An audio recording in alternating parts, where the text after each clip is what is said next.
If you were stranded on a desert island on an exoplanet hundreds of years away from Earth, how many people would you need with you to survive? It really came as a shock to many when the International Astronomical Union decided to reclassify Pluto from a planet to a dwarf planet. The challenge is that science and technology are advancing at an exponential pace, but the public's level of STEM literacy is not.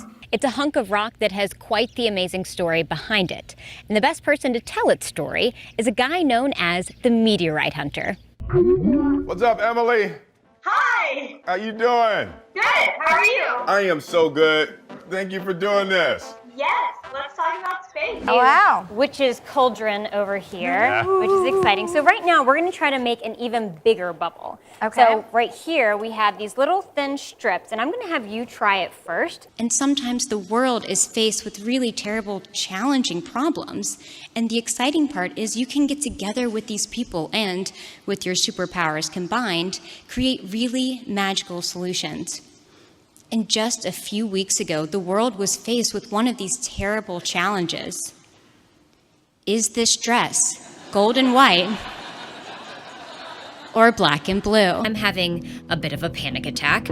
I'm trying to remember that being brave doesn't mean you don't have fears. Being brave means you don't let your fears stop you from accomplishing your goals. Ready. And my goal is to show you all at home Aquarius. She's ready. Once we got down, there's a platform down there that you can stand on. And once we got down, I was like, did I do it? Did I make it? And then once I did, I was like, okay, you've made it. You've done it. You did the hard part. Now just like, don't freak out now. To be completely honest, for some of these tougher ones, George did help me out. Just a little bit. Are you sure this one's not it? I'm sure. In order to send someone into space, we put humans on what is essentially a controlled bomb built by the lowest bidder. No, that's definitely dangerous. Why are we spending billions of dollars to send things into outer space when we have so many problems down here on the ground? Extreme drought along the West Coast, heat waves that are getting worse around the world, 3 billion people, nearly half of all humans on the planet, living in poverty. 62 million of those are little girls without access to an education. And Justin Bieber just can't seem to get his life together. So many problems to be focusing on. Now that I've seen Sam's attempt, it's my turn. She's